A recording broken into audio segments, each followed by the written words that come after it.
Melanin is a sponge for light. And so it's a really good thing, and we can talk about melanin biology, but if you have more melanin, then you need more UV light because that UV light's going to get sponged up by the melanin, then there's not as much available to make the vitamin D. So that vitamin D status is a really good way to understand if, for you're getting enough sun exposure. I hide from the sun at all costs. I was never really one to just be like... You never loved to lay in the sun? No. But then with this whole idea that skin cancer, you're going to get skin cancer the minute your skin touches the sun. Is there any truth to that? There's a lot of propaganda and like misinterpretation, especially of like the dermatology literature, even among like quote unquote experts, let's say.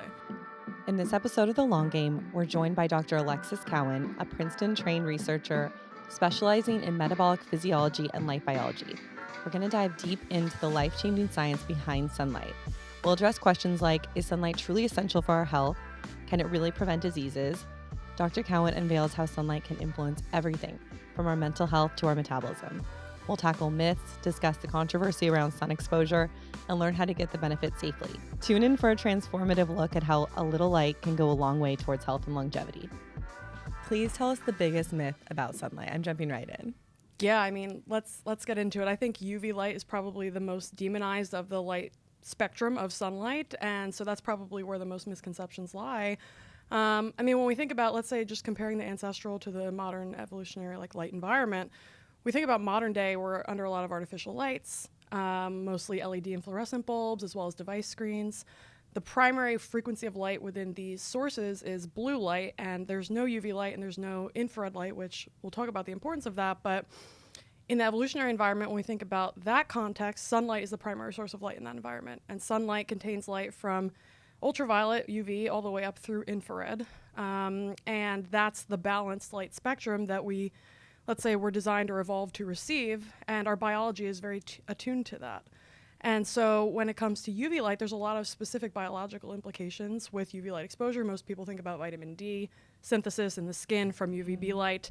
But I really like to think about vitamin D as a biomarker of your sun exposure habits, because if we look at the literature around like the VITAL study, which was published a couple years ago, a very large vitamin D supplementation trial, showing that there's not actually positive health outcomes with vitamin D status in a whole host of diseases, despite vitamin D status being very tightly linked to things like autoimmune disease, cardiovascular disease, multiple cancer types. Wait, sorry, what is vitamin D status?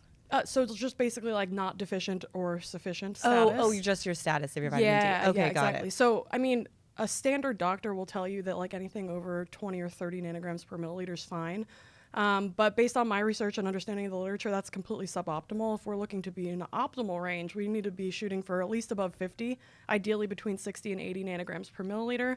Okay, so I'm 37. What should my optimal range for vitamin D be for a female? Because I in feel my like age? when doctors put that standard, they're basing it off the general population. And if the general population is very deficient or low. vitamin D deficient, then it kind of skews the number a bit. Yeah, so I mean, that's what, based on my understanding of the literature and looking at vitamin D levels in more outdoor living populations, let's say, they're pushing like 50 or 60 or above nanograms per milliliter. Okay. And so that's already adjusted for, I don't think there's a sex difference. I've never seen that personally. It'll already adjust for your skin tone, because the more melanin's in your skin, the more sunlight you need in order to make that vitamin D, because melanin is a sponge for light. And so it's a really good thing, and we can talk about melanin biology, but if you have more melanin, then you need more UV light, because that UV light's going to get sponged up by the melanin, then there's not as much available to make the vitamin D, or the pre-vitamin D at least, and then that goes into circulation and gets fully activated in liver and kidneys. But so that vitamin D status is a really good way to understand if, for you're getting enough sun exposure, in particular the UV light part of the spectrum. Because, for example, Anthony's vitamin D, we did this whole deep dive, and his was severely deficient, and we didn't know that. But we also hide from the sun all last year. I hide from the sun at all costs. If we go to the beach, I'm under the umbrella. I just don't like being hot. It's not the sun per se, but it made me feel uncomfortable, or I'd keep my shirt on. I was never really one to just be like... You never loved to lay in the sun? No. But then with this whole idea that skin cancer, you're going to get skin cancer the minute your skin touches the sun, I feel like after high school, I would do tanning beds.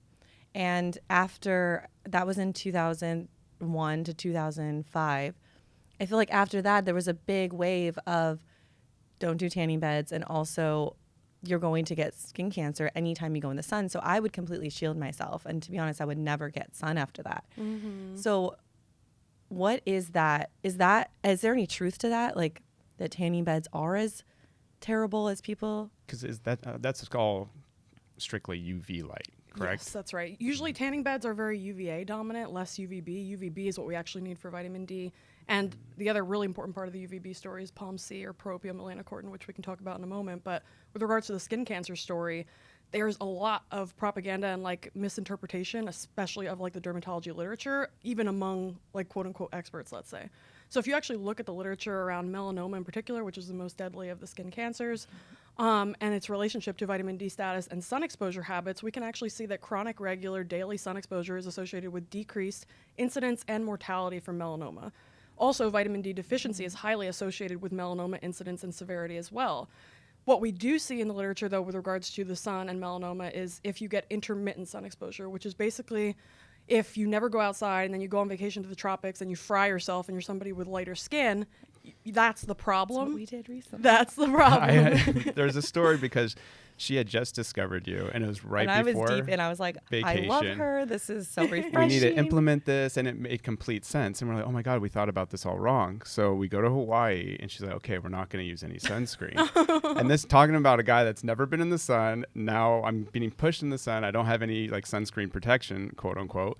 So we go the whole day. And you haven't built up your solar callus. Exactly. Yeah. So we spent the whole day being in the sun, and I kept on asking him, like, is my back burned? I think you're good. And they were no, it's fine. It's fine. I'm like, okay. But towards the end of that night, all of us, or just myself, Brittany, our older dog, Jaden, the little ones, we kind of kept them out of the sun. Jaden's always in the sun, though. She loves to lay out. So yeah, that's the and we got thing. completely fried. Oh, and so I know there's a process to, if you're diving into this, if this is new to you, how do we don't do what we did on summer vacation? Not the good example. Totally. And I mean, it takes many of those exposures to actually create risk. Like if you get a one-off burn, it's not the end of the world. Yeah, we didn't get burned after that. We were Great, yeah. more We learned. thoughtful about it. Yeah, so when it comes to like building the solar callus, let's say, which is what Dr. Jack Cruz talks about, basically grading your sun exposure gradually over time so that you're not, you're basically building up the melanin you need to siphon that sun, and the melanin actually uses sunlight productively. It can actually make free energy from splitting water molecules in the skin.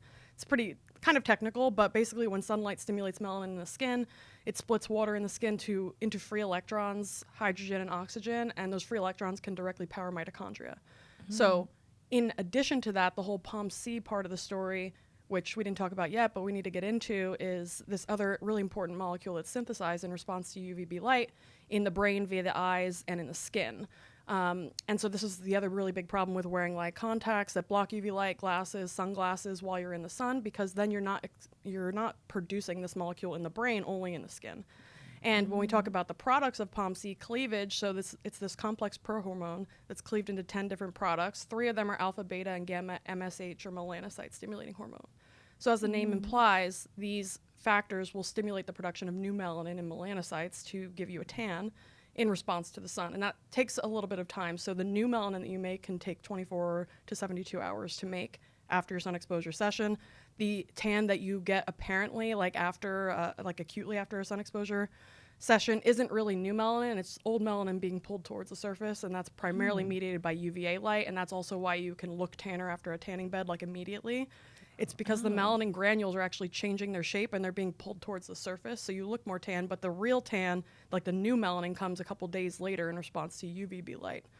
But in addition to the MSH stimulating new melanin, not only in the skin but also in deeper parts of the body, and like places like the locus coeruleus and the substantia nigra, which are these very melanated regions of the brain. Of course, the substantia nigra is implicated in Parkinson's disease, and low vitamin D status and poor sun exposure habits are highly associated with Parkinson's, kind of an aside. But in addition to those effects, we also have alpha MSH in particular directly binding on the hypothalamus in the brain and allowing the body to increase its baseline energy expenditure and decrease appetite. For me, trying to build up my solar callus, what would you recommend going in the sun? Like going in the sun a little bit and then putting sunscreen on, or do we avoid sunscreen completely and then just go in the sun, but then make sure you're shaded kind of the rest of the time if you're spending all day outside? Yeah. So nature's sunscreen is shade, or clothing. Either way, you can use those to cover up skin that you're worried is going to burn. There's also a lot of things we do as modern humans that make it more easy for us to burn. That would include things like non-native EMFs and blue light, which both can impair mitochondrial function in the skin, and mitochondria is required to make new melanin in the skin, so it could blunt the melanation response to UVB light if we don't have those mitochondria functioning well. That blue light, of course, also being very enriched in LED fluorescent bulbs in our device screens, so we're basically bathing in it all the time. So that's one problem. Another problem would be not enough red and infrared light. So there's really cool literature showing that essentially if you expose your skin to red and infrared light before UV light, that you get protected against a sunburn versus just going straight into UV light. So what that could look like is going and seeing sunrise and getting early morning sun on you before going out midday. Or you could use something like a red and infrared light panel before going outside, though I think leveraging morning light is important for a lot of reasons. So I think there's a win-win by doing that, but either way can be beneficial. So that's something you can leverage. Also, there's an impact of diet as well. So like depending on how inflammatory your diet is, let's say you're eating a lot of highly processed foods, you're going to be more likely to burn in that case as well. Not getting enough omega-3s in the diet, the ratio of omega-3s to omega-6s is another important implication there. What is a good way to get omegas? Yeah, omega-3s? So shellfish are amazing. Oysters are like a perfect superfood in this case, but scallops are also really good. Any sort of wild-caught seafood in general is a pretty good thing. And I mean, a lot of people do have concerns about contamination and things in wild-caught seafood, but I would say the benefits mostly outweigh the risks. And I love when you say the benefits outweigh the risks. That's what really resonated with me on your Instagram, was talking about the risk of skin cancer is much higher than the other diseases that you'll get from lack of vitamin D. That really resonated with me because my pediatrician was explaining to me that I have a baby who's almost 1, and he said, oh, most infants are vitamin D deficient. And I'm like, why? Like, that doesn't make sense, right? But if I'm not getting him in the sun at all, what is a safe way to do that for? And I know I had DM'd you about that before our trip. I'm like, should I use sunscreen for my baby? But what do you think would be for moms out there who are want to make sure that their children are not vitamin D deficient? What is the best way? Because I have some droppers that I can put in his milk, but what do you think is the best, safest way? Yeah, so I mean, this kind of ties back to what we started the conversation with, which is that if you supplement with vitamin D, it's not actually giving you the benefits that you think it will, because if we look at the associational data, there's a strong correlation between vitamin D status and all of these different health outcomes. But in that vital study, for example, they showed that you didn't get actually a benefit from supplementing with vitamin D across a whole host of health outcomes. Really, the only context that kind of makes sense is maybe acutely for an illness if you're deficient, and also if you have rickets, which is like severe deficiency that can affect the bones and the teeth. So in that case, it can make sense to maybe supplement to get up to, you know, some sort of a healthy baseline. But outside of that, it doesn't actually make sense. It can actually cause some issues because then you can't actually see how much you're making from the sun. So you might think that you're getting enough sun for you, but maybe you're not if you're supplementing, because it's kind of masking the vitamin D and like artificially augmenting it in a certain way. Because if I'm thinking about it, if you're just taking vitamin D supplements, you're kind of bypassing the whole process of how your body produces that, where the sun comes through, the skin has the process, and you're saying you're building up this callus, and if you're just taking a supplement, you're not even getting the benefits of. Yeah, and there's also so much more than just the vitamin D. Exactly. Yeah. And also the whole POMC story, which we barely scratched the surface on. We'll go back to it, but you're not making any of that, of course, in response to a vitamin D supplement, and it's absolutely crucial from a mental health standpoint, from an anxiety and depression standpoint, from a appetite and like body composition regulation standpoint, and we'll talk about that in a little bit. But with regards to kids, I think it somewhat depends on like your ethnicity, because if your kids have dark skin, especially if they live in more northern latitudes, like they're not going to burn. They actually need more sun, and people with darker skin in northern latitudes, like in most of North America, need more sun because their skin has evolved to receive higher quality sun year round. And actually, I think a lot about this because when we see a lot of health disparities in Black and brown populations in the U.S., lots of people will point to socioeconomic status, but I really think a primary driver is the poor light environment, because their bodies evolved, and I would include myself in that, even though my mitochondria come from Scandinavia. My dad's side of the family is Black, and so I personally need more sun, especially for living in New Jersey, like, you know, so I can lean into that and I won't burn and things like that. So it really depends somewhat, but if you have lighter skinned babies and you live at a more northern latitude, then letting them play outside for, 10, 15 minutes at a time, maybe then putting some clothes on them, having them leverage shade. There's a major benefit to being outside in the shade versus indoors as well. Because if you're outside in a natural space with green plants, those green plants will reflect a ton of near-infrared light from the sun. And that near-infrared light directly penetrates into the body and stimulates the mitochondria, which are the energy and water-producing units of cells, to make more energy and more metabolic water. And that's, a direct effect of this near-infrared light that you're still getting a ton of, even if you're sitting in the shade around green plants. So there is a major benefit for being outside. Also the grounding effect, getting your bare feet on the earth, for just, leveraging shade as much as you can, because there's still going to be a huge benefit outside of the direct sun exposure. Can you quickly explain what grounding or earthing is to someone who's never heard of that? We're very into it, and our kids know all about it. The neighbors see us outside. We just have our shoes off. We're having a picnic in the sun, grounding, but would love if you could explain quickly for someone who doesn't know what that is. Yeah, sure. So we have special sweat glands on our palms and our feet that are called eccrine sweat glands that basically allow us to form an electrical connection with the earth. The earth has an electric and magnetic field. The sun is a major contributor to that. Also, there's something called the Schumann resonance, which is a pulse magnetic frequency that's formed from lightning striking the earth, which happens a lot, like all over the course of the planet. But that Schumann resonance is a natural frequency our bodies are exposed to. It's actually the same frequency as the alpha brain wave, which is associated with like more meditative and like creative brain states. It's like 7.83 hertz, same as the Schumann resonance. So when you're outside, bare feet on the earth, you're not only getting access to free electrons through this electrical connection via the sweat glands, those free electrons, again, as I alluded to earlier, with melanin striking sunlight and melanin interacting, you can also get free electrons directly from the earth. And I think a lot about this because in the modern day, we really have three energetic pillars for humans. We have the direct sunlight exposure on our skin, we have bare feet on the earth to get free electrons, and we have food. So when you're eating food, you're really eating for protons and electrons, which is what actually, the cells break it down into in order to create ATP or energy and metabolic water within mitochondria. But that's not the only source of electrons, even though as modern humans, that's basically all we've, relegated ourselves to. We also have access to free electrons, again, from the earth and from direct sunlight exposure onto the skin. And we really need to begin reintroducing those other two pillars in order to have a healthy bioenergetic system. And that's my perspective on it, at least. And does it have to be dirt, grass, or can you step on concrete or? Yeah, so any natural material will work. Stone, concrete, sand, grass, dirt, even pavement to a certain extent is fine as well. But anything that's synthetic, or if you're wearing like a rubber-soled shoe, anything that's like blocking that connection is not going to work. If we think about our ancestors, even just 150 years ago, we were always connected to the earth electrically, because if you have a natural soled shoe, like a leather shoe, or you're wearing cotton socks, or any sort of natural material, will still permit that flow of charge.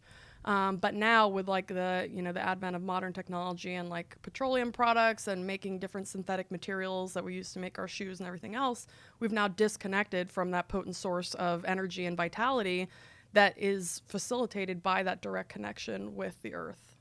So what is your routine for grounding? I know you're outside a lot, I but am. What is I would just love a day in your life to explain like what.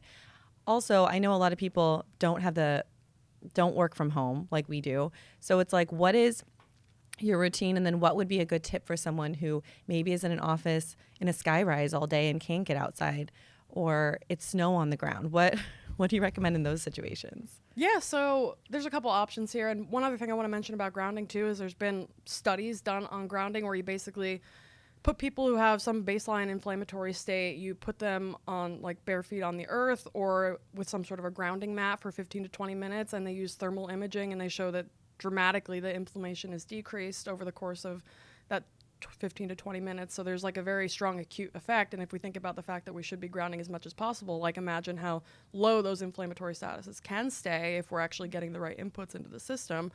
But for me, like when I wake up in the morning, the first thing I do is, well, after using the bathroom for like 5 minutes, just like washing my face, brushing my teeth, I go outside. I don't have my contacts on or anything, though I do wear Dailies Total One contacts, which do permit UV light. So that's what I'm wearing right now. Most brands use UV blocking, so that's a major con. I definitely recommend the Dailies if people are going to use them. But I go out like just bare-eyed in the morning, bare feet on the earth. It's been pretty cold the past couple days, but I honestly like it because I do a lot of cold exposure anyway, so it feels fine. And I'll be out for like at least 10 to 15 minutes ideally around like the sunrise time into the UVA rise, which is when the UVA light part of the spectrum comes into the spectrum. Basically, in the morning, you're basically getting a like kind of an unadulterated red and infrared light. And then as you can see the sunrise, or yeah. for where we're at, we have a lot of trees and there's a lot of shade in our backyard or even our front yard. So is that still the same if we can't see the sun coming up? Yeah, you don't need to see the horizon. The light spectrum is still there, just kind of being reflected down. And so just being able to see the sky in general is fine. You don't have to necessarily see the horizon. Yeah, and then depending, I've always thought that too, because I was like, I'm not going to go outside because I can barely see the sun. Like, it's not going to have any effect, but I'm still going to do some grounding. But now that I know that, yeah, exactly. A lot find of me people outside ask me at 6 that, a.m. Yeah, exactly. And so depending on where you're at and what time of year it is, there's a period of time in the morning where you're just getting, you know, that pure red and infrared light, essentially some orange and yellow. And then as the short wavelengths come in, you get your blue and you get your UVA starting to come in. And right now it's about an hour and a half after sunrise. The UVA rise starts around here. And then maybe an hour later, UVB rise. And then UVB and UVA will be around for a few hours and then they start to go away again. Essentially, like the lower the solar angle is, the more atmosphere there is for the light to pass through. So the shorter wavelengths, like the UV and the blue, get reflected more so. And then as the sun comes up, more can penetrate through because the atmospheric distance is a little bit shorter. And so it's nice to get that morning UVA light right after that sunrise light, because the UVA is really important from the circadian mechanism. There's actually a receptor on our eyes and our skin called neuropsin, which is a UVA light detector.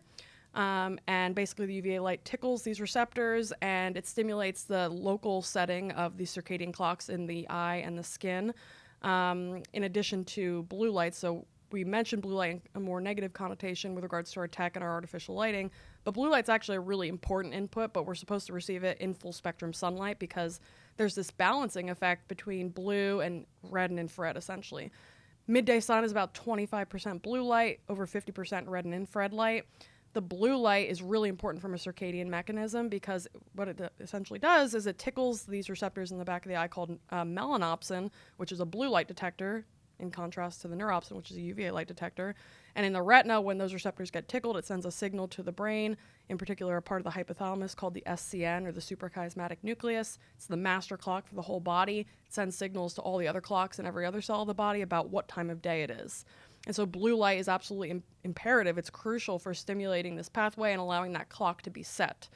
The problem is that we're exposing ourselves to blue light basically 24/7. If people are sleeping with lights on or TVs on or they're on their phones before bed, they're getting this blue light signal to their brain that it's the middle of the day. Now, in a circadian mechanism, the circadian rhythm is essentially the 24-hour cycles of the body. During the daytime, the two primary signals, let me backtrack, the two primary signals that set the circadian clock are bright light, and especially blue light, and dark darkness at night. So both bright light and dark darkness are equally important from a circadian health standpoint. And if we're getting this blue light at night from our device screens or our light bulbs, then we're sending the signal to the body. It's the middle of the day. Middle of the day kind of bodily activities include stimulation of cognition, like inhibiting sleepiness, stimulating digestion, movement. These would be kind of daytime behaviors of cells, versus nighttime are really about recovery, regeneration, wound healing, tissue turnover. So if we're never getting that dark darkness at night, we're not getting into that state that actually facilitates our tissues to be able to heal themselves and regenerate and turn over, which means we could start to accumulate issues and accumulate gunk within the system. And so that's, you know, a major issue that we're facing is circadian rhythm disruption, or CRD, because of this rampant use of tech and artificial lights at night in particular. What would you recommend when you wake up right in the morning, don't turn any lights on, and kind of just get outside to have that natural morning sunlight? If that's possible, yeah. Like I said, I usually spend a couple of minutes just like getting ready for the day, but I use like LED lights. LEDs are like a little bit suboptimal, but I use color changing ones that have like remote control, so not Wi-Fi controlled. And I have it on like a yellowish, like warmish tone. So I'll use that like first thing, and then I'll go outside just basically as quickly as I can. It doesn't have to be super strict, but we just want to make sure that we're getting that morning light. And do you wear clothes, or do you just wear a tank top to get your arms in it? Or yeah, so I usually just wear like a crop top and like shorts when I'm outside, and bare feet. Though you could technically wear cotton socks, or there's also grounding shoes that you can buy. If the ground is super cold, you can use those. Also, with regards to grounding mats, if it's, you know, a climate where you just literally can't go outside in the winter because it's brutal, You could use something like a grounding mat. What I would say, though, about those is I would recommend plugging directly into the earth versus into an outlet, because with outlets, you could get what's called jump conduction or dirty electricity, which is basically going to be transmitting the wrong frequencies into you. Even if it's plugged into the ground of an outlet, it's not 100% guaranteed that ground is actually fully grounded. Especially in the context of like jump conduction, maybe it's grounded sometimes. You use a voltmeter and check and it's grounded, but when you turn the dishwasher or the washing machine on, then suddenly it's not.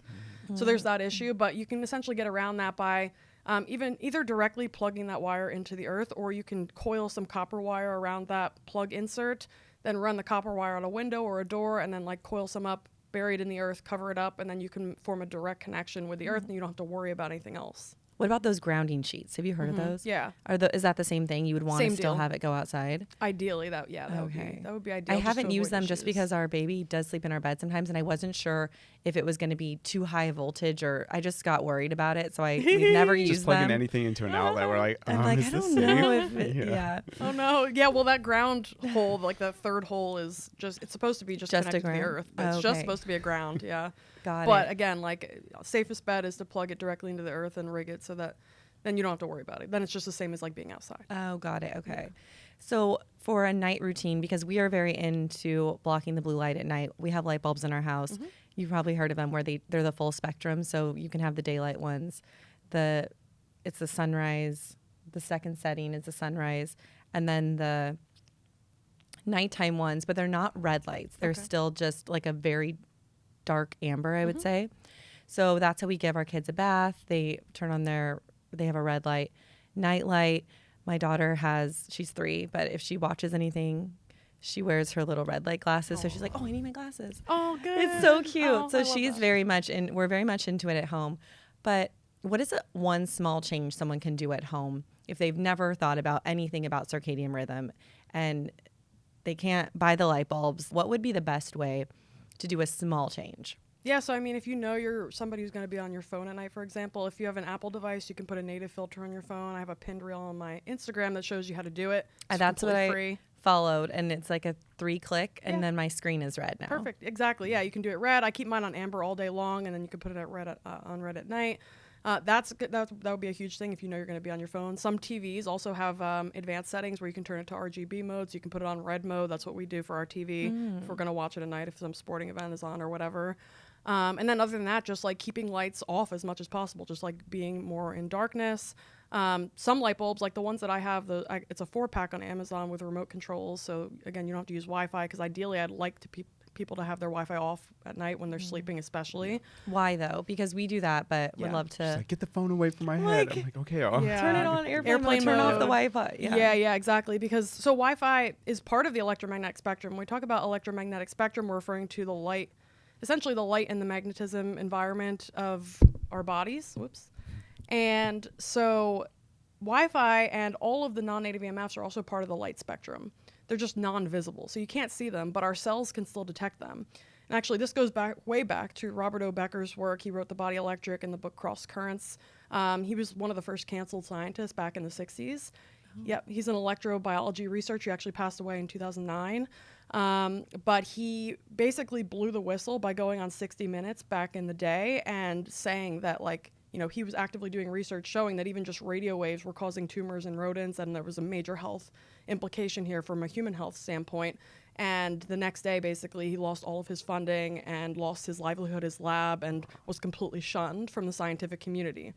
Also, he had a student in his lab named Andrew Marino, who's actually still alive, and I'd love to interview him one day, but he wrote a book called Going Somewhere, The Truth About a Life in Science. And so he did his PhD in Becker's lab, and then after the fact, he went back to go to law school to become a lawyer to help Becker litigate his case, essentially, to try to get the information out to people, because he showed that non-native EMFs, even in the radio frequency range, and now we're becoming even more higher frequency in the 5G and the 4G and the Wi-Fi and Bluetooth, they're all much higher frequency than the radio frequencies for like AM, FM radio. And so these frequencies have effects on our biology. And we're kind of in denial about it societally because, it would be very inconvenient to have to face that. But at the same time, I really do believe in our creativity as a species. I think if we were just to be honest about it, we could pivot and we could make adjustments to actually make this technology so that we can use it, but it's also not going to give us the same amount of harm that it currently is. And like I mentioned earlier, the non-native EMFs like Wi-Fi and the rest of them can impair mitochondrial function. There's studies showing that these frequencies can reduce the mitochondrial membrane potential, which is essentially a sign of how well mitochondria are working to make energy and metabolic water.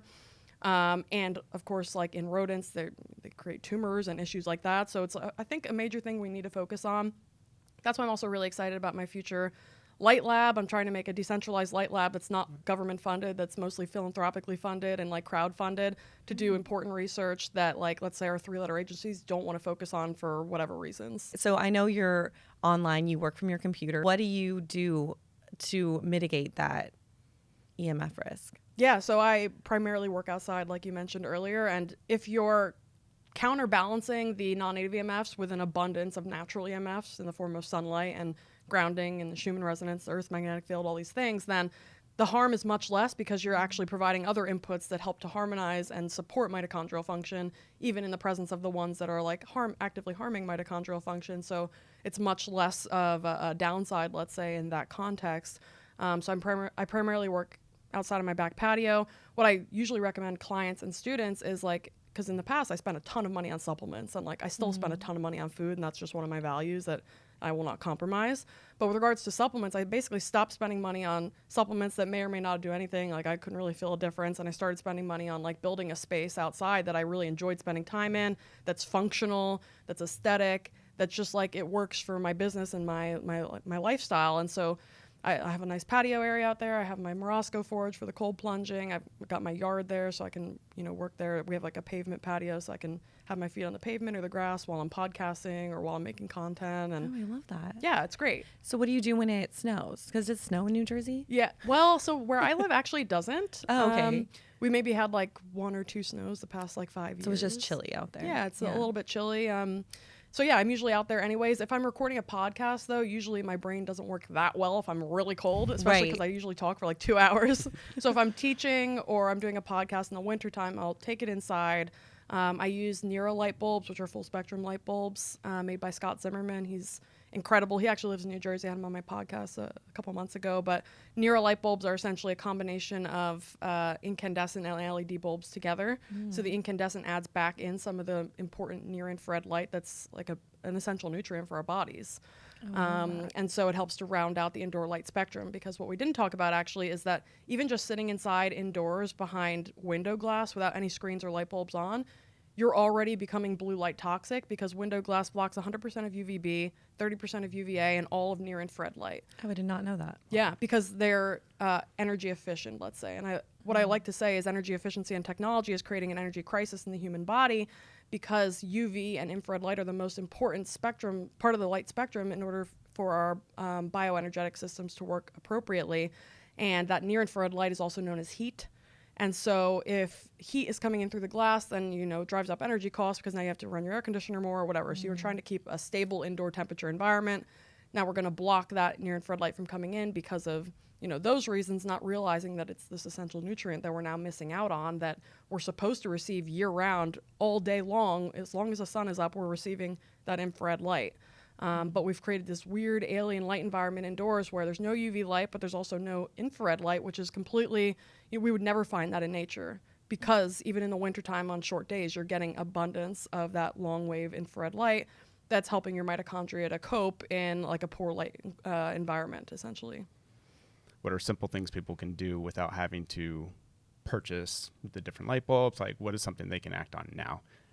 Like, do you turn off all your Wi-Fi and airplane mode, or do you put your devices completely in a different room? Yeah, so I just use airplane mode when I'm going to bed, while my phone, usually I'll charge it before bed, and then I'll take it off the charger, put it on airplane mode. You can also put the Wi-Fi on a timer so that it will automatically turn off, let's say between 1 a.m. and like 6 a.m. or something, depending on like what people's work hours are. I mean, people ideally shouldn't be working until 1 a.m., but if they are, just having it off while they're sleeping, at least for a period of that time, would be ideal versus having it running. And there's also this concept called the inverse square law when it comes to non-native EMFs, which basically states that the closer you are to an emitter, the stronger the effect is. So putting some distance between you and, let's say, your Wi-Fi tower. So putting the Wi-Fi router in a room that you don't spend much time in, for example, that would be way better than putting it in your office that you're in for hours. So like our mesh So like we have a mesh system, so it extends the Wi-Fi. Yes. We have that right in our room. Yeah. So we should probably not. get that out. What about my baby's Monitor. Wi-Fi camera? Yeah, they're also based on Wi-Fi, you said? Yeah. I need to take that out. Yeah, I It's mean, literally there's pros right and over cons. his bed. Yeah, so I mean, there is some level of inconvenience around learning this stuff, but again, I think it's worth probing and worth thinking about because Because we didn't have that Wi-Fi exposure when we were little. There was Not no at cameras all. like that. No, we had, dial-up internet, Right. DSL. We had a straight lot into less the jack. exposure just because Totally. of the No phones. Right. And I mean, we see kids now, like 50% of kids are overweight or obese. Childhood diabetes is through the roof. A lot of this comes down to the artificial environments, the detachment from nature. I mean, if we think about kids today in school, they get less outside time than prisoners. It's insane. Some of them are staring at a screen. Yes, for and they're all given the hours. Google Chromebooks or whatever. So now they're on screens all day at school. Then they instead come of an home. actual book. They're on screens all day when they get home, and it's like the blue light in the non-native EMFs are really harmful for kids in particular because the nervous system, the central nervous system, isn't fully myelinated until around 25 years old. And that myelin is a fatty protective sheath that helps to insulate the nervous system against outside insults. And because that's not developed in young kids and honestly people up through 25 years of age, they're much more vulnerable to things like Wi-Fi and AirPods and blue light, like the harsh blue light from their screens. And so the more we can do to just put filters on their screens. Iris is a really good one for computers. It's like, I think, a $5 lifetime membership or something like this that allows you to remove blue light from the screen or make it like an amber tone in the daytime so you can still have a little bit coming through. Our kids very rarely do they get screen time in general, but now that my 3-year-old is a little bit more, she's like very excited to watch. She's very into, what's that reindeer show? That claymation reindeer. It was like from the 1950s, but it's like a Christmas movie. Yeah, so she likes to watch that for 15 minutes. So I make her wear the red light glasses. But what do you say that's for kids in general? What's the best way that parents can do if they do have kids in school to help mitigate? At home, maybe say like go outside, play, just try to... Do you send them with some blue light blocking glasses? You can, yeah. I mean, I personally, so I have a 13-year-old stepson, and he thinks I'm cool because I'm working with some sports teams and athletes, and so like he's getting really into the circadian stuff. I and love like that. wants to wear his glasses so people will ask him and he can like brag about me or whatever. But like I think it's a good trend to have, and that's also why I really like wearing my like Make Mitochondria Great Again shirt because people will ask me, they're like, what are mitochondria? What does your shirt mean? And I'm like, I love an opportunity to share about it. And so depending on how old the kids are, like they can also be interested in talking about it. I actually have an ebook that I've had middle schoolers read, and I had a 6th grader interview me about it for a class project like a couple months ago. It was so cute. But I think if you can get the kids excited about it and interested at a young age, I think they can be really great ambassadors for their classmates and just like helping to shape a new norm, because I do think like we can make a lot of progress for relatively, inexpensive strategies, and if we can actually do things at the political or social level too, there could be some great trickle down effects to like just reforming the way that we're engaging kids in school. Like maybe they don't have to sit on screens all day. Like maybe that's not the best idea. Maybe they should get more recess time, and like some schools are actually cutting out recess completely, which is insane. We're actually considering homeschooling because of that reason. Yeah. One of the things is we really want our kids to be outside, and we're not. I would have to find a school that was very much aligned with that. So we'll see. Yeah, it's tough. It's tough. I think, that's just the difference between like centralization and decentralization in general. Any centralized system is optimizing for certain incentive structures, and a lot of times it's completely different from what your values might be as a parent. And so I think it's definitely some interesting, issues we're running into that are going to require some decisions to be made. But I think we're also majorly being empowered right now with information and awareness around certain structural issues that we're facing that is really just calling us to be more conscious of, things that we were previously ignoring or just trying to like and it's just because these are the way modern society is doesn't mean that it's always designed for our health and wellness. Exactly. So when I always say you have to be the CEO of your own health, you have to make the decisions that are best for your family and be really aware of what that means, and not just going off of, well, this is what my building's designed like, or this is what I've always done since I was younger. Yep. And being really aware and seeing what little changes you can do. And I think not being so hyper fearful. I feel like people are like, oh, you're just fear mongering. It's like, no, you want to be aware of what the actual stats are. You don't need to be so scared. Exactly. But being aware and being able to make informed decisions is, I think, what's really important, especially with being a parent. You have to be the CEO for your children's health too. One of the big things for us is getting our kids, they have to be outside every day. It's like part of their routine. And because I want them to take that into their adulthood, that's just part of life for them, to be outside, going on walks, playing in the earth, getting dirty. And that's how we grew up. We were playing outside all the time. Oh, constantly. We Up were until the sun went down. It was the norm. Yeah, that was just what you did. You played outside all the time, because there wasn't cartoons for us until Saturday mornings. I feel like I would really be excited about it, but it was more of a treat. It wasn't something that was on my everyday. Exactly. So we're trying to raise our kids like a little like that. That's great. Yeah, I think, I mean, if you want to behave like the average normal person today, you're going to get the average normal person's diseases. I mean, we look at the chronic disease burden and the obesity crisis and metabolic health crisis. Like, that's where the normal lifestyle will get you. Unfortunately, our lifestyles and our society isn't structured in a way that creates health. So you kind of have to go against the grain in order to create health in a sick society. Which is so sad, because you have to do so much to, especially with the light environment at night. I mean, especially because we work on our computers, like you have to be very aware, being hyper focused on the little changes you can make to make still work successfully, but being able to sleep. And I think a lot of people struggle with sleep because of circadian rhythm. Absolutely. Can you go into that a little bit more? Because I sleep with a night mask, like a sleep mask at night, because I want it to be really dark. But you were telling me that that's probably not the best, that I should wake up to natural light. So I was like, let me ask Alexis. And we do make sure our room is completely dark. If she sees any tiny little light, she's like, you got to get rid of that light. I'm like, okay. So I'll get out the electrical tape when we and travel, I'm putting it down. And because then even our hotel room just now, there was a sliver of light that I could not block out. It was just such a big the window. Empire State Building just blaring light, and we're like, okay. But I didn't know. I'm like, I have to wear my night mask, because otherwise I won't be able to sleep. Yeah, totally. And that makes sense too, because that blue light that we get from our environments, whether it's from artificial or from the sun, directly inhibits the release of melatonin from the pineal gland. Melatonin, of course, is what allows us to get sleepy, to fall asleep and stay asleep, and also get good quality sleep. And most people, if they're on their devices, up before bed, especially also if people think like they can just take a melatonin supplement and get away with it, I think that's really a short-sighted way of viewing the system, especially when we understand that when you take a melatonin supplement, or melatonin in general within your bloodstream from the pineal gland or from exogenous sources, sensitizes the photoreceptors in the eye, in your retina, that allow you to see. And so if you're taking a melatonin supplement and then like scrolling on your phone or watching TV, that's the worst thing you can do from like an eye health standpoint, like a vision standpoint.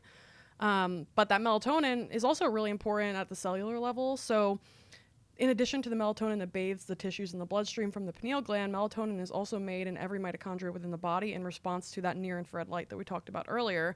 That melatonin actually serves as a really potent antioxidant and like anti-inflammatory agent within those mitochondria to help create some level of homeostasis and balance within those cells and within those structures. And so melatonin is not just like the sleep hormone, though a lot of us will think about it in that way.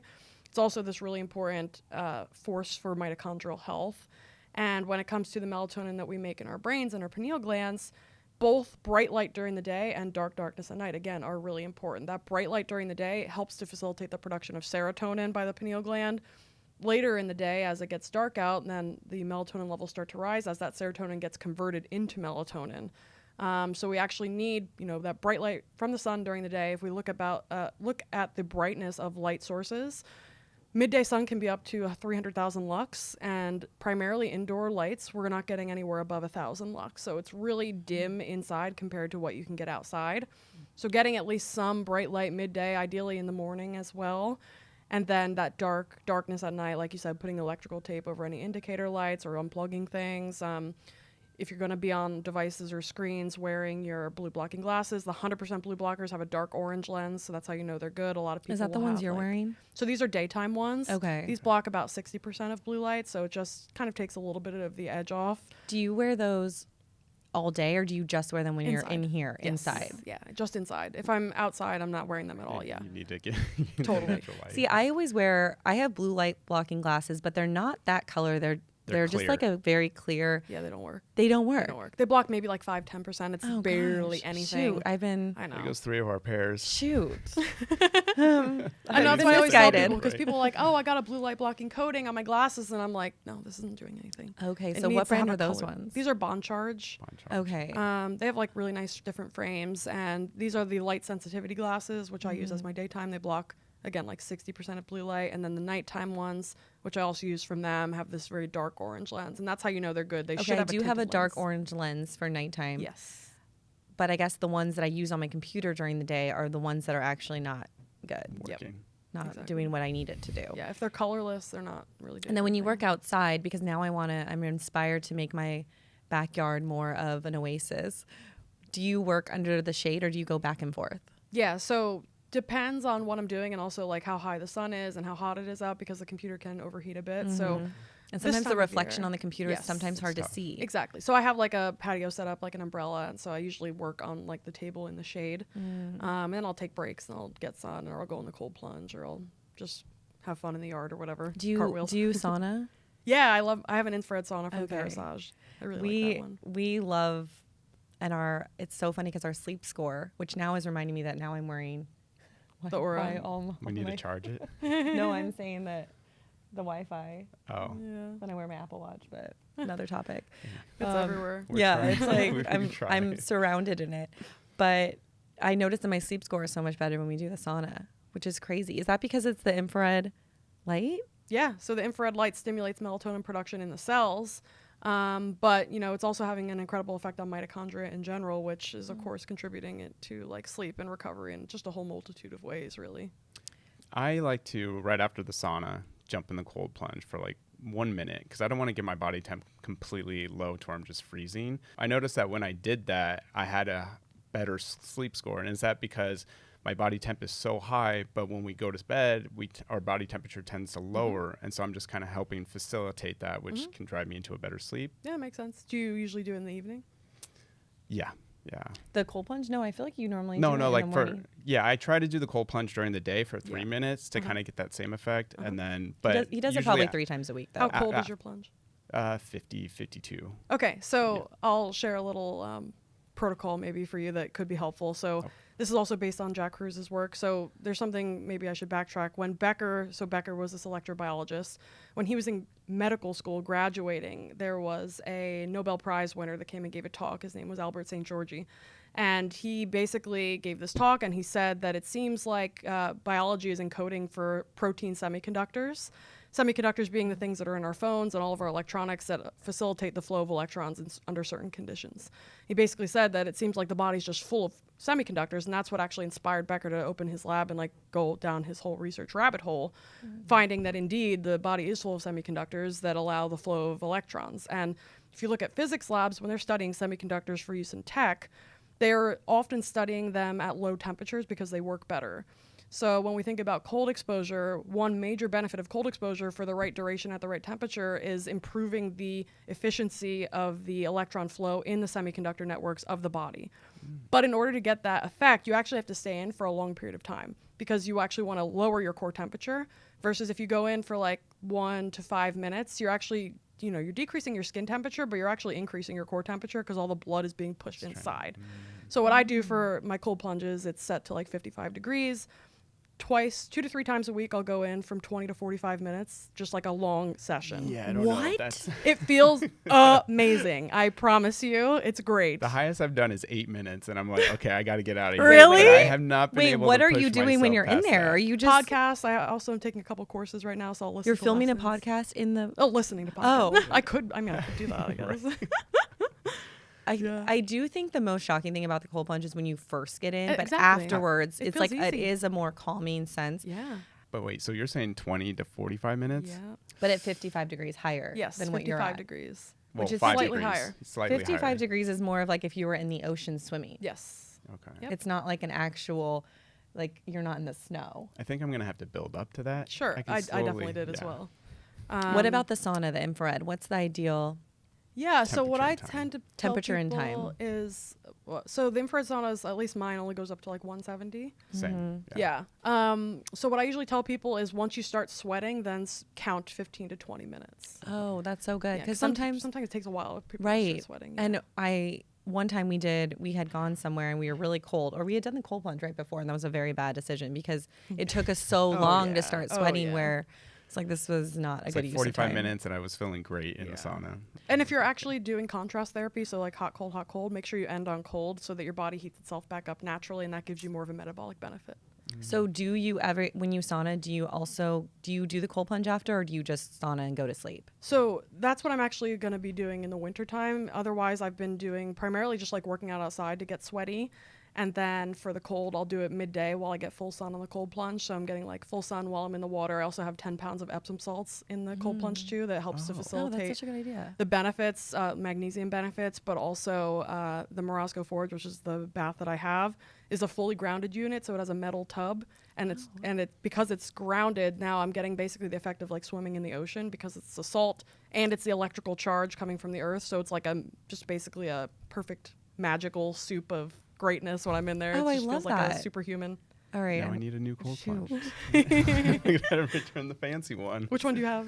Oh, the plunge. Oh, the plunge. Yeah. So Yeah. theirs isn't grounded. Also, the Morosco is ozonated, so you do not have to add chemicals to clean it, Oh, I which love is that. amazing. It's Because so I would good. love if I can make it a little.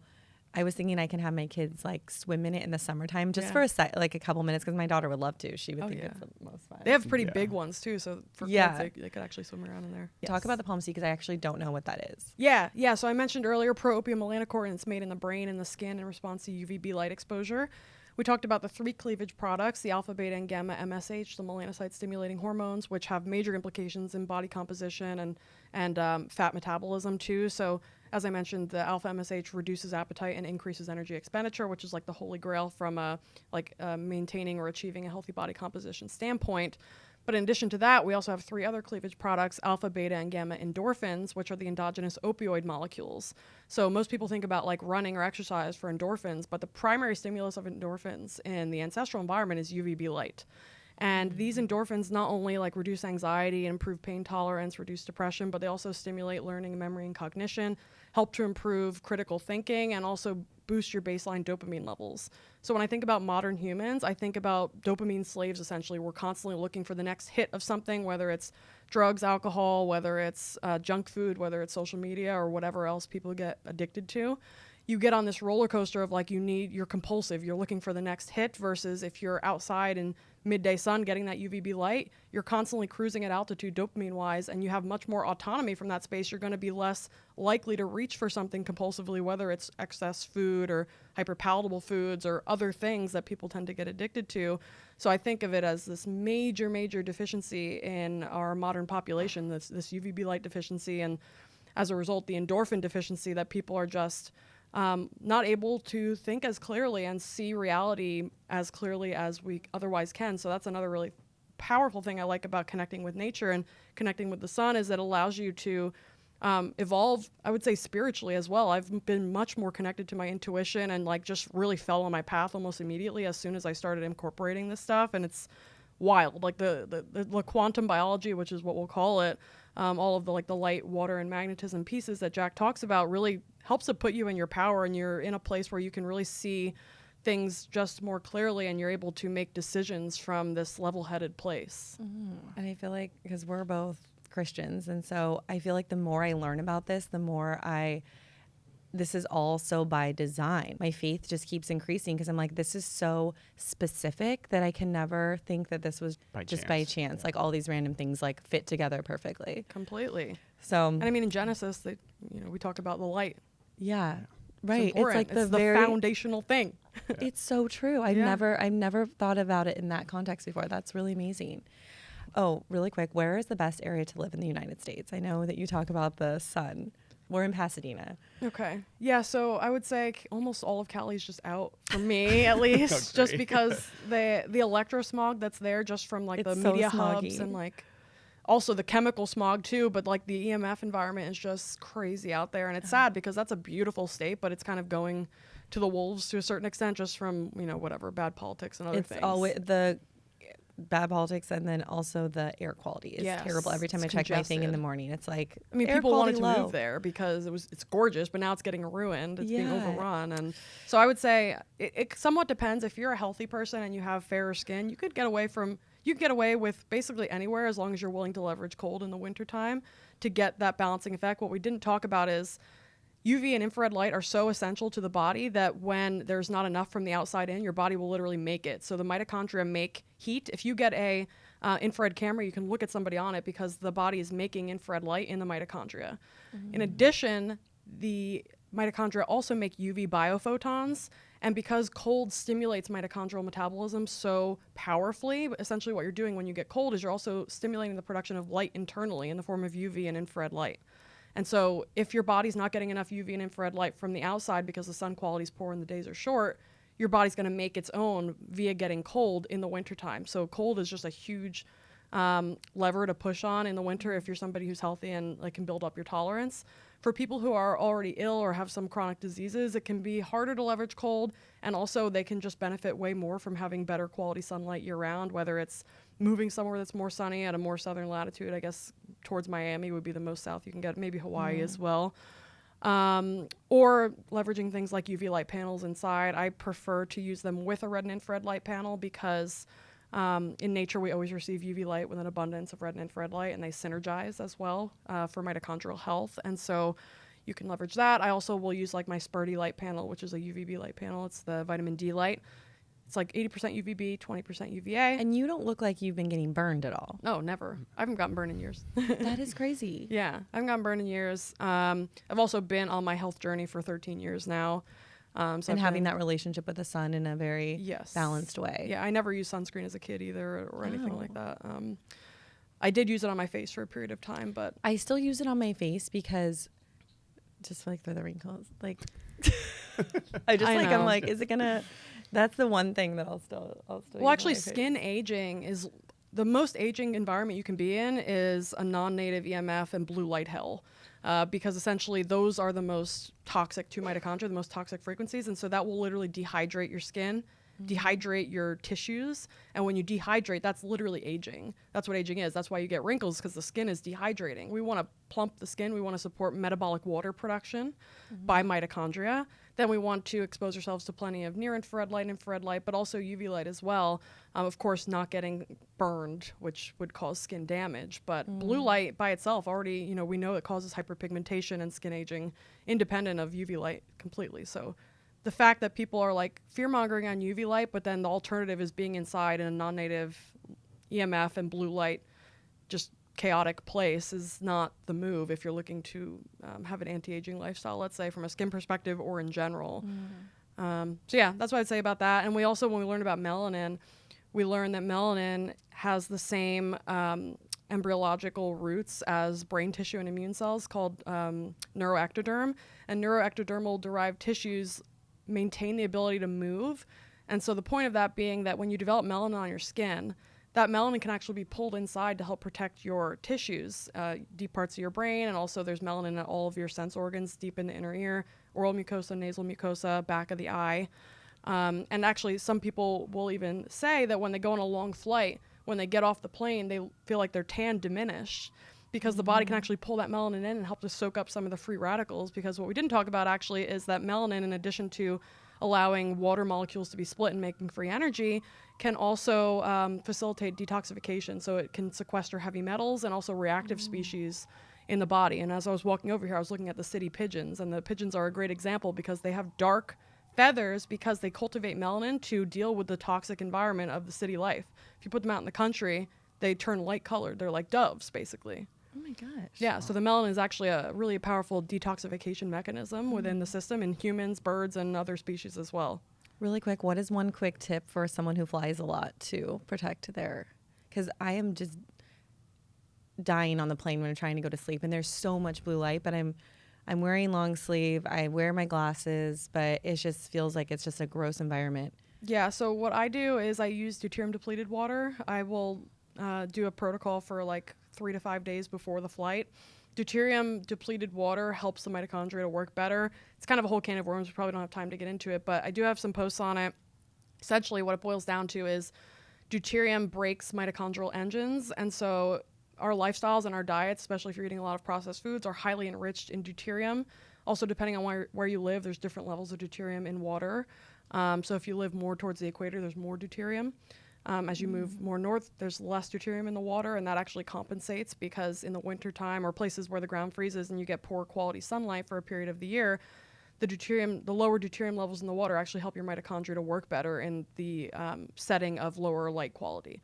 And so I leverage deuterium depleted water. There's a couple brands, Light Water and Q-Larvia from, I think it's made in Romania. They're both available on Amazon though. And they're water bottles? Yeah, so it's just a special kind of water. Standard drinking water has around 140 parts per million of deuterium. Are they in glass? Yeah, well, the Light Water is, the other one isn't. Okay. And those will be sold around like 25 parts per million of deuterium. So it's much, much lower, and you can dilute it. So what I dilute it to, I have the recipe actually. I think it's like a 1-to-5 dilution of the deuterium depleted water to regular drinking water, because you essentially want to shoot for around 105 parts per million. Drink that for like, let's say a week before the flight, and that will help your mitochondria to cope with the high non-native EMF and like just overall stressful environment of the plane. And so that's what I do. And also before and after the flight, I'm like grounding and getting plenty of sun. Like immediately before and immediately after. I was the weirdo at the airport a couple weeks ago, like literally sitting on the grass at Newark Airport, like getting sun, and people were walking by like, who the heck is this? You're like, save me. What's your one biggest tip if you only had to give one tip? Well, my one biggest tip would actually be to buy my ebook, which outlines everything that you need to know at a basic level. Like I said, I literally had middle schoolers read this book. It's very digestible for everybody. We have a 17-year-old, so I would love for her to. Oh, great. She'll be reading that. She'll be reading that as one of her homework assignments. Yeah, but it's less than 100 pages, very visual. The text is pretty big, so it's not like it won't take very long to read. But from an action item standpoint, the one biggest thing I would say is to just block blue light at night. That's a really good place to start, because then your sleep quality can improve. You get sleepy earlier, then you wake up earlier, then you can more easily get outside in the morning light. And then it creates this feed forward of momentum that just really, really builds. And I was somebody who always identified as a night owl.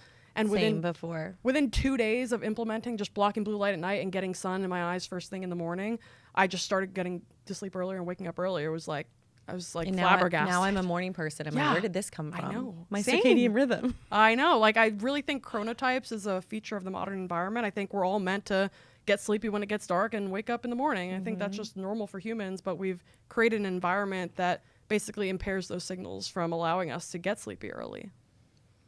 Wow, that was so good. Oh, did you say find your account? Yeah. So I'm primarily active on Instagram, and I'm also becoming more active on X. I'm at Dr. Alexis Jasmine, Jazmyn. I have a currently live course. I've got an ebook. It's fun for the whole family. Everybody can read it together, and very actionable, just very straightforward. There's some science there, but it's really explained in layman's terms. I love that. I need that. Yeah, so I post a lot of free content as well on my page. I have a free lesson on light biology that people can find in my link in bio. The Make Mitochondria Great Again t-shirts are also in my link in bio. And yeah, that's where people can find me. I'm the same handle on X as well, so that's where folks can find me and start to follow my work. Amazing. Thank you so much for being here. We really appreciate it. I learned so much. Thank you for having me. It was so fun.